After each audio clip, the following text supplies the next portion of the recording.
It's hard to think how something that was once so basic and traditional as being a stay-at-home mom can now be considered a contentious subject of conversation for the 21st century woman.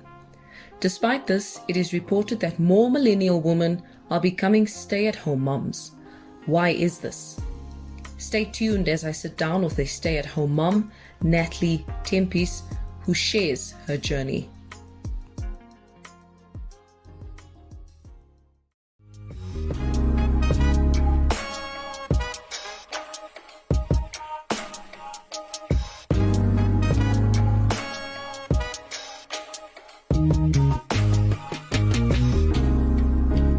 So when it comes to stay-at-home mothers, people today have many mixed reactions to the word stay-at-home mom, for whatever reason, But when you think back to your earlier memory or interactions or opinions or thoughts about what a stay-at-home mom is, or just the overall idea, what was your feelings or thoughts about being a stay-at-home mom or woman who was stay-at-home moms?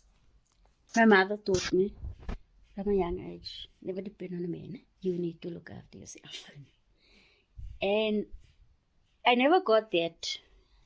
Up until she told me that what happened with her in the past, with the father of my eldest brother, that he just left her like that while she was pregnant with my brother. And she had to do things for herself.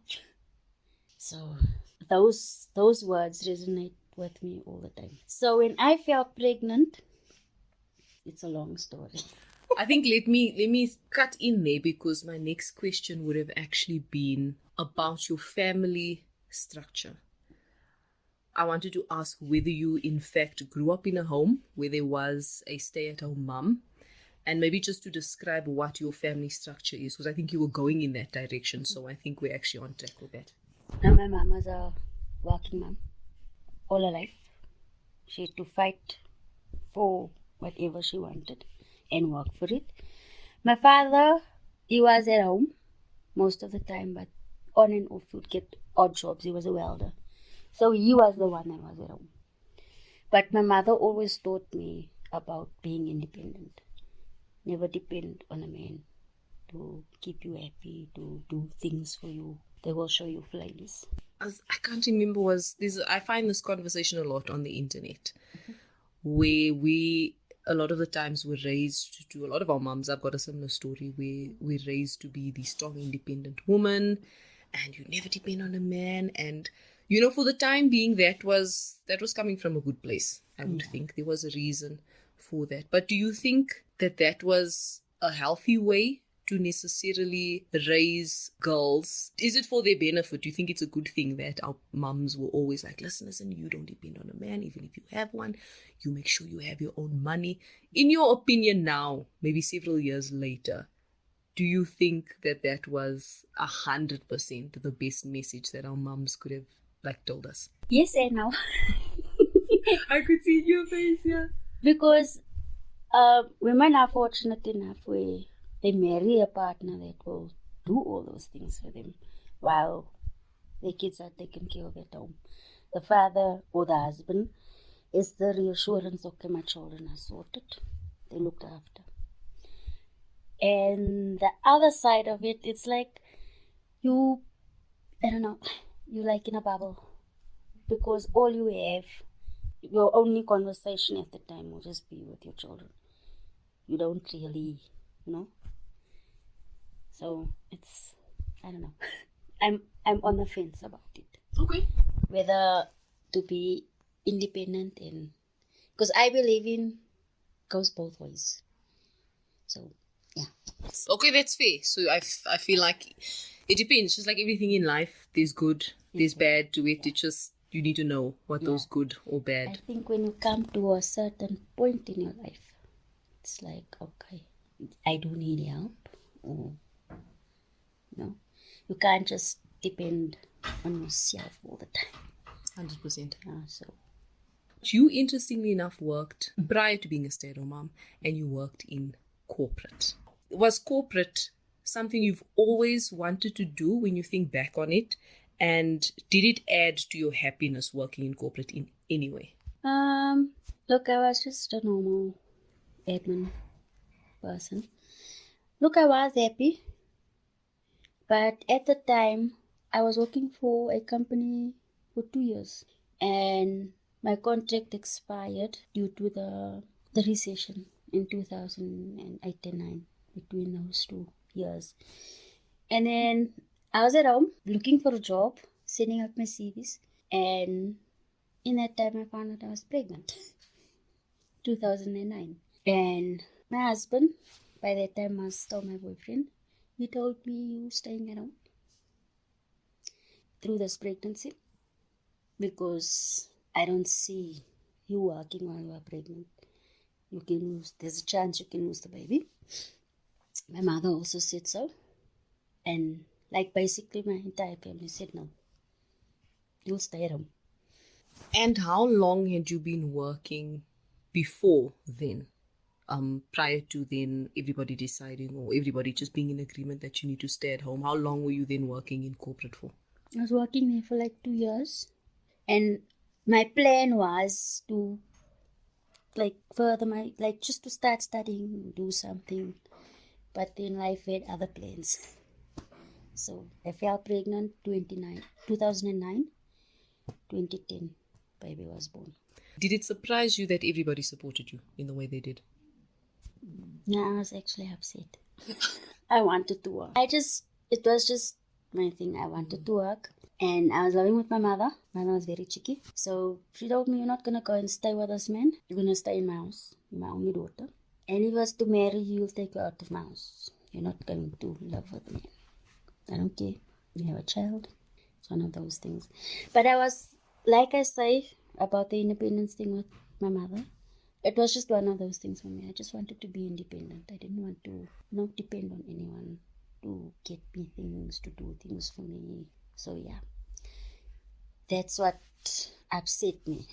I always said the timing of pregnancy was always wrong. Even with my second pregnancy, I started college and to do a nail tech course, and the business that I started with the nails started kicking off. Boom, pregnant. So my next question would be then, how did you make that transition from I'm a corporate girl, I'm earning my own money, I'm independent, I've got these dreams of being a nail tech, all of these things, and then you find out you're pregnant and everybody around you suggests to you, or they strongly believe, no, actually you're staying at home, and then you actually get to stay at home. How did you make that transition? What were like some of your major challenges, I would imagine, especially in the beginning of now seeing yourself as a stay-at-home mom? I don't know. It was just, I had to ease into it. Because I don't like to, I hate sitting still. So yeah, that when babies are born, we have to keep watching this, that.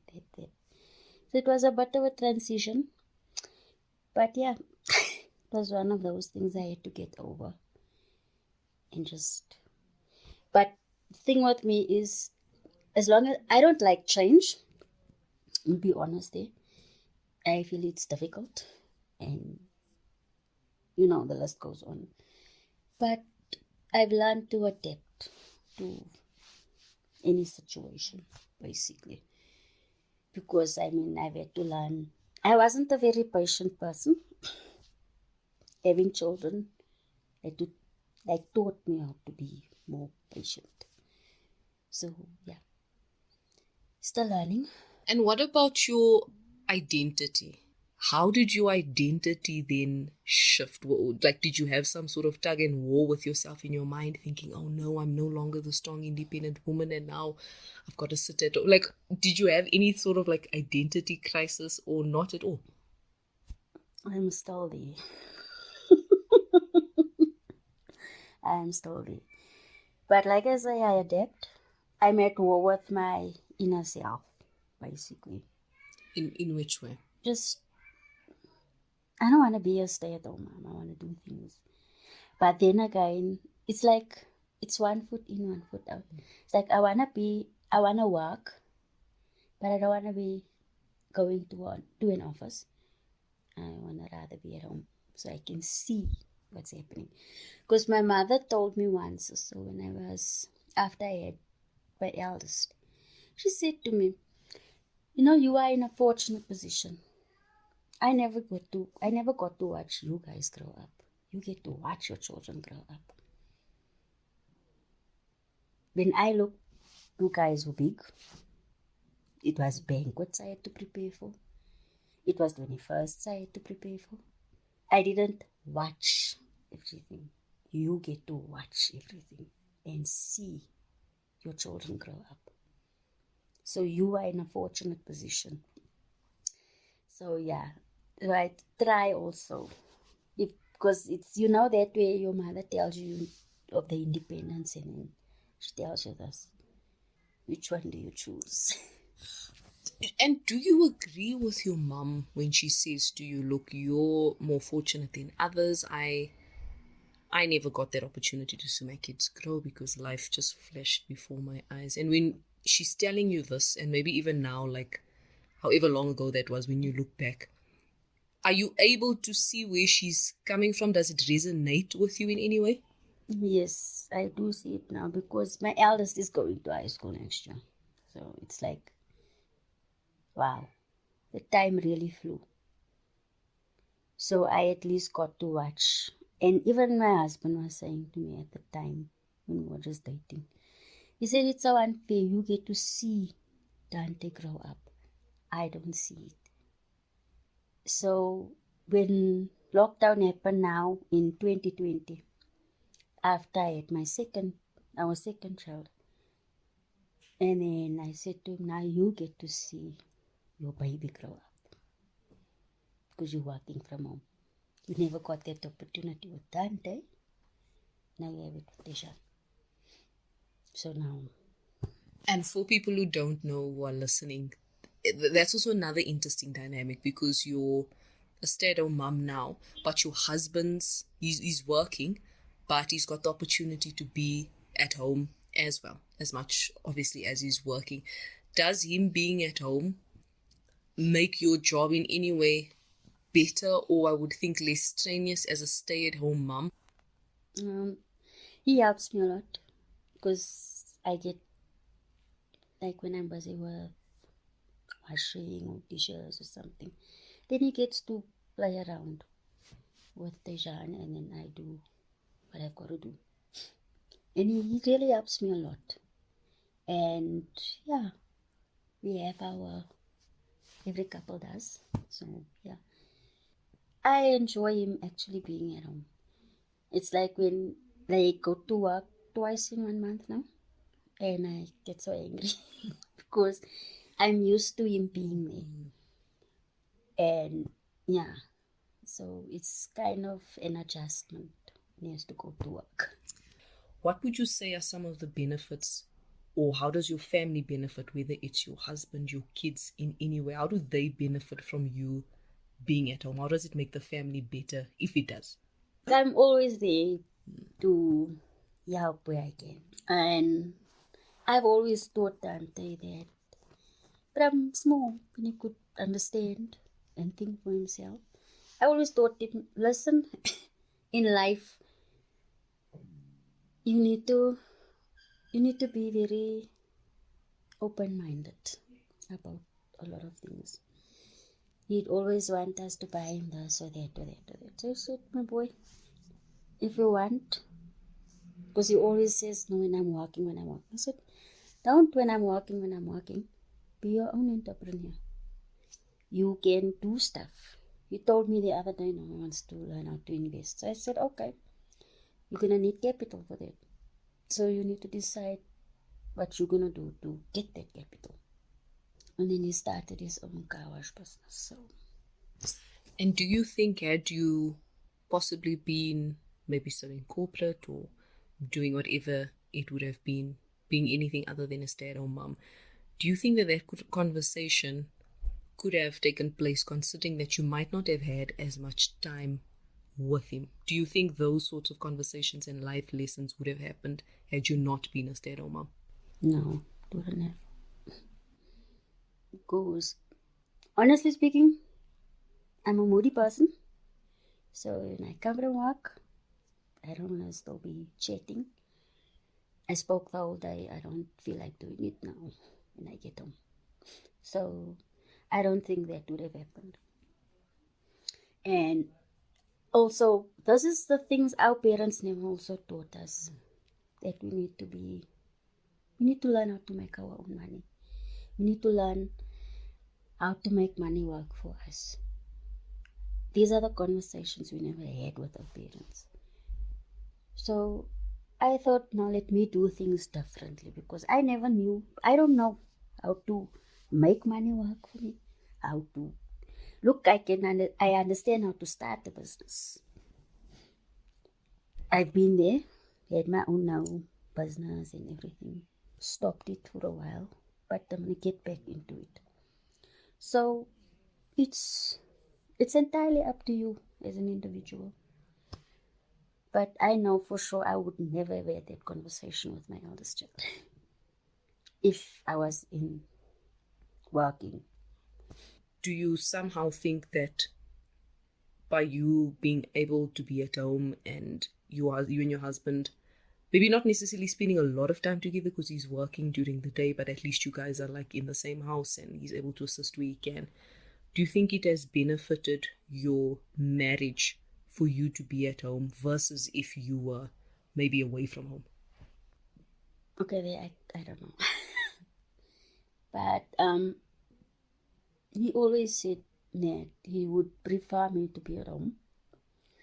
And then when the children are old enough, then I can get a job or, But I told him the other day, I don't intend on looking for a job. I actually want to start up my nail business again. Because I do not foresee myself going into an office.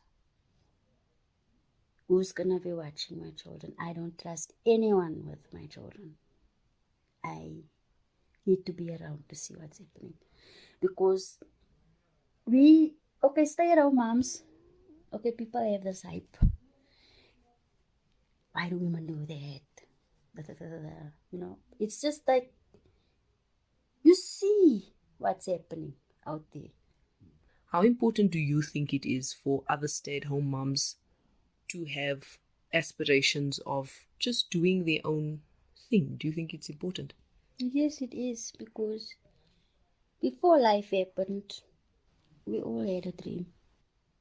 We all wanted to be something, but we ended up in the situations we are in right now. And we go through life. You love and you learn. But every woman should have a dream. Because, you had your dream before you became a wife or mother. You had a life. But you also need to have a life outside of your family. You need to have, if you want, you can start your own business. You can, there's a lot of things that can help you bring in money. You don't need to necessarily go into an office. You can learn about, what you're doing right now, podcasts. There are many things that you can do to actually bring in money. Being a stay-at-home mom doesn't necessarily mean you are a stay-at-home mom. For those who don't know, what does it look like, just an average day in your life as a stay-at-home mom? Okay, let me not get started with school. I wake up at 6 every morning, Monday to Friday, between 6 and after 6. Struggle to wake my eldest up. Prepare his lunch. Fight with him to get done. And when he's eventually done, I see him off. He walks to school. And then I start with my normal things. But before I start with all of that, what I normally do is I make myself a nice cup of coffee because Clanky is still sleeping. And I just sit in quietness. And then every now and then I'll put on gospel music or read while reading the Bible, depending on how hectic. my morning will be. After that, for an hour, Clanky wakes up about 8:30. Then I'm sing to him. We sit and we chat about. And then, yeah. And I start slowly with my work. And Presley wakes up at about 9:10. He starts at 12. Make him his cup of coffee, and then I'll clean up, do this, do that. But yeah, it's hectic. But between 3 and 4, I wash baby. And then I fight with the other one. Please go bath before the lights go off. Depending on what time load shedding is. And yeah, I make sure everybody's seen to first. I bath the last. Make sure food's cooked. Everybody's settled. Everybody has what they want. Then I'll bath last. And then I'll say, okay guys, I'm off to bed. But 8:30 or 9. Then I'll just go lie down. And I leave Clanky with him inside. Because that's when I now need my relax time. Because I had a long day, been up since. And then when Presley stops working at 9, we have a little conversation, watch a movie, and then I pass out. At about, I don't go to bed later than midnight or 1, depending. Because Clanky has his days. He wants to sleep and he doesn't want to sleep. But it's tiring, but it's a joyful experience. There's kind of a new feminist movement that's happening right now where, to some degree, one can understand women, of course, needing the equal place, whether it's financially, economically, wanting a seat at the table. 100% I can understand where that need stems from. But I think there's also this sense that it's gone to the extreme, some women, where they feel that something as basic or traditional that dates back to so far as being a stay-at-home mom is nuts and it's oppressive to women, and that's just not something they could ever do because that's confining women and that's not their place in life. There's a lot of people who genuinely believe that they just cannot fathom somebody actually being a stay-at-home mom because that is for them the most but that is just the most oppressive thing that can happen to a woman. What is your response to people who genuinely believe this? I was actually one of them. And look at me now. You know what? Like I say, different strokes for different folks. We all have our opinions. I also said I'd never stay at home, look after my children, blah, blah, blah, blah, blah. But when you look at life today compared to what it was back then, I would much rather than be at home, looking after my children, seeing who they interact with. Because when you are at work, you don't see what is happening. You don't know if your child is being abused sexually, physically, verbally, or even emotionally. You don't see those things. Now you're at home, you can see who's coming in, who's leaving, all of that. You get to see all of that. It's not just about being a stay-at-home mom. We also have to look after our kids. We need to be looking out for them because before, back in the day, it took a village. Now it takes you yourself only to raise a child. Because everybody turns a blind eye. And everybody's hurting children these days. So, yeah, I prefer to rather just be at home and look at what's happening. Because who's going to protect them? If you were to work, who's there to protect these children? Because our families are the ones that's actually doing these horrendous things to children. So, yeah, that's my message to people. that against it. Sit and think for a moment. What will happen to my child if I'm not there? If I'm not there to see what is happening? Do you really trust your family that much to look after your children? Or friends, for that matter? Or even your domestic worker to look after your children? Do you trust them? How much do you trust them? So, think about that.